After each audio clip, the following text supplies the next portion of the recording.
ഞാൻ എൻ്റെ ദൈവമായ കർത്താവിനെ പൂർണ്ണമായി പിഞ്ചുന്നു. I followed my lord. ഇതായിരുന്നു കാലേബിന്റെ ആപ്തവാക്യം, ഇതായിരുന്നു അയാളുടെ ധൈര്യം. ശക്തി നമുക്കുണ്ടെന്ന് കാലേബ് പറഞ്ഞതിന്റെ കാര്യം എന്താണെന്നറിയോ? ഞാൻ ആരെയാ ഫോളോ ചെയ്യുന്നതെന്ന് എനിക്ക് നന്നായിട്ട് അറിയാം. എൻ്റെ പ്രിയപ്പെട്ട സഹോദരങ്ങളെ, കാലേബിനെ പോലെ ഒരു സിറ്റുവേഷനിലൊക്കെ വന്ന് നിന്നാൽ കൂടെ നിൽക്കുന്നവരെല്ലാം പറയാം, നമ്മളെ കൊണ്ട് പറ്റത്തില്ല, ഈ കോഴ്സ് നിന്നെ കൊണ്ട് പറ്റില്ല, ഈ ജോലി നിനക്കുള്ളതല്ല, ഈ രാജ്യത്ത് പോയി നീ പിടിച്ചു നിൽക്കാൻ പറ്റില്ല. പക്ഷെ ഉള്ളിൽ ഒരു ശക്തി ഉണ്ടാവണം. എന്ത് ശക്തിയാണ്? എന്ത് വന്നാലും നേരിടാനുള്ള ഒരു ആത്മവിശ്വാസം ഒന്നുമല്ല. അത് ചിലപ്പോൾ ഒരു ബലൂണിട്ട് ഒരു കുത്തു കിട്ടുന്ന പോലെ പൊട്ടി തകർന്നു പോകാം. കാലേബിന് ഉണ്ടായ പോലെ ഒരു ശക്തി നമുക്ക് വേണം. കാലേബിന് ഉണ്ടായ ശക്തി എന്താണ്? I follow my lord.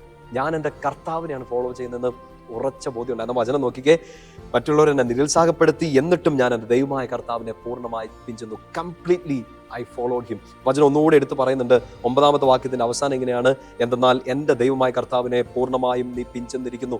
മോശയും നേരത്തെ കാലേബിന് ഒരു അപ്രൂവൽ കൊടുക്കുകയാണ്, നീ കർത്താവിനെ പിഞ്ചെന്നു. ശക്തി എവിടെയായിരുന്നു മനസ്സിലായോ?